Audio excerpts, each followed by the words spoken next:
Hello everyone, welcome to our 21 days anxiety challenge for CAPF AC examination 2026 paper 2. Today we will discuss the model answer for day 11, which will be discussing with argument. The model answers of all these questions can be downloaded from our application, the link of which will be given in the description to this particular video. So moving on with the argument question for today. The argument question is: digital technologies have empowered the marginalized sections in theory than in practice.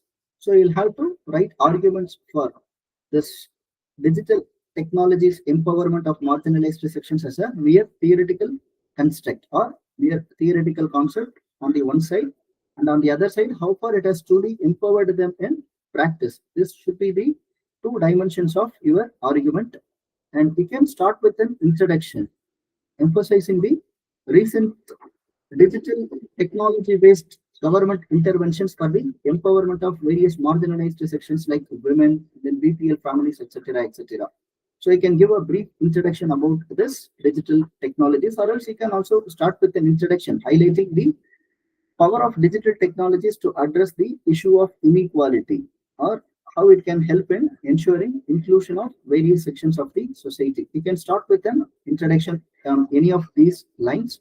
So moving on with the first dimension of the argument, which is how a digital technologies is empowerment of marginalized section is merely a theoretical construct or a theoretical concept. Here you can highlight the different dimensions or issues that we are facing with respect to the digital technologies is application towards the empowerment of marginalized sections.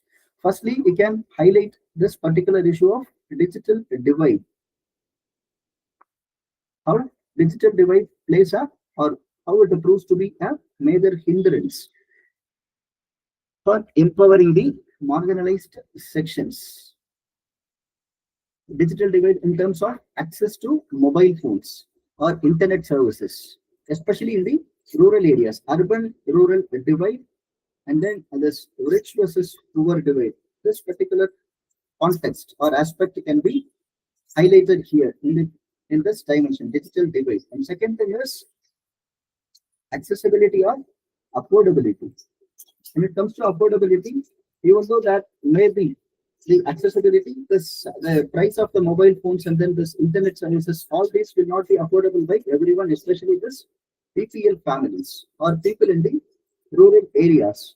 So that way it is a mere theoretical concept only, where the BPL, the vulnerable sections or the marginalized sections are not being truly empowered holistically. So I'm moving on with the next point. You can highlight this low digital literacy. How this low digital literacy, or you can simply write it as digital illiteracy. How this digital illiteracy is also proving to be a major hindrance in the empowerment of this marginalized sections. So followed by that, you can highlight one more point, which is the language barriers. Most of these digital services are as of now being provided either in Hindi or English. So that has an impact on other regional languages, especially those languages being spoken by this linguistic minorities or the vulnerable sections like this tribal people. So language barrier can also be highlighted here. How it continues to perpetuate the marginalization of different sections of the society. And then we can highlight the gender disparities. Gender disparities, because as per this National Family Health Survey 5, there are reports or there are key findings where they have highlighted that this mobile phones and other digital gadgets are not being provided to the girls or women, girl children, as it is freely available to the male child or male children. So this you can highlight here, gender disparities. And finally, you can also highlight one more point as this token representation or tokenism. There is something called a concept of tokenism, whereby there will be mere voice, or they will be saying everything in theory that we should be empowering them by doing so and so initiatives, but there will not be actual empowerment. So that is what is called as tokenism or token representation. There will be all the policies, regulations, etc., etc. But when it comes to the ground realities or the actual implementation of those policies, it will not be as effective as it was envisioned in this policy. So this is what token representation, and this is also proving to be a major hindrance or challenge to empowering this vulnerable or marginalized sections, irrespective of this digital technology based interventions. So moving on to the other dimension of this particular argument, that how far it has empowered the marginalized sections in practice. So here, first of all, you can highlight this access to information. With the advent of technology, this access to information has greatly increased, thereby empowering these marginalized sections with their necessary knowledge about their rights and the platforms to raise their concerns or express their demands, etc., etc. So this we can highlight here as an empowerment of the marginalized sections. Followed by that, you can also highlight the economic opportunities that these digital technologies have provided, especially to the vulnerable sections.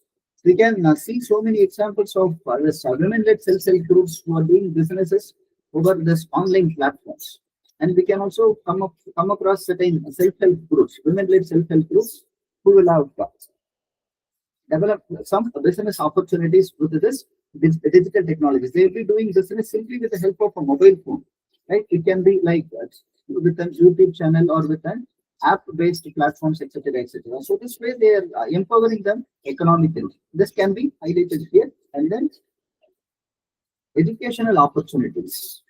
With increasing digital technologies, the educational opportunities or accessibility of education has been increased greatly. Here you can highlight this platforms like the Diksha platform or else this massive open online course that our initiatives by the government, etc., etc. And there is also this 24/7 education channel online with under this Doordarshan.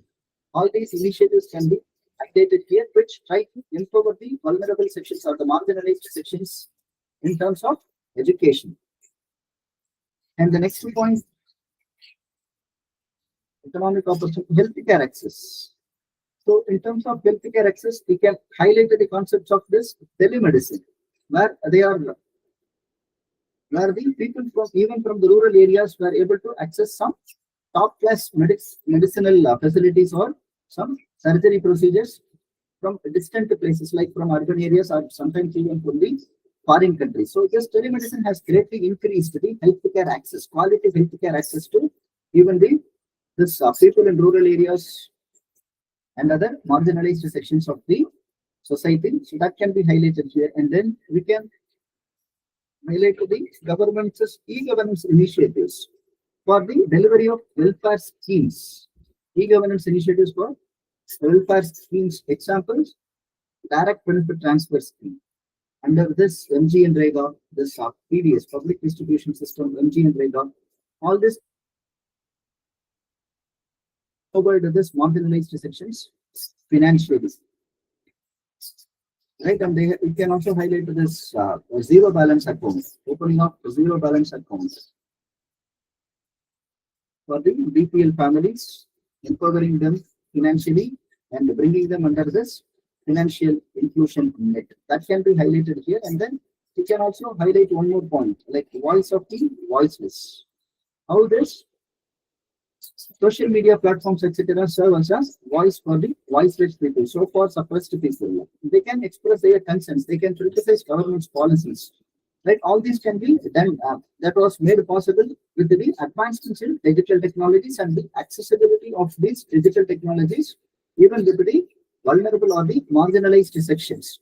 So these are some of the points that you can argue with for this particular argument. And in conclusion, we can emphasize the need for empowering this marginalized sections with the technological interventions, especially with the digital technological interventions, so as to ensure equitable and inclusive growth in the society. Equitable and inclusive growth in the society in line with the Sustainable Development Goals 2030. SDG 2030 can be highlighted here. Equitable and inclusive growth. So this can be your conclusion. So once again, you can download the model answer for this particular question and for all the other basis questions from our app, the link of which will be given in the description. And one more thing, you can also add your points in the comment section and make it as a peer learning platform. You can give your points, which we might have missed here or which you think as a valid point in these dimensions. You can just add those points in the comment section. We will review it and give our feedback. Also, make it as a peer learning platform where you can share and you can learn from others who have shared like you. That is it. Thank you.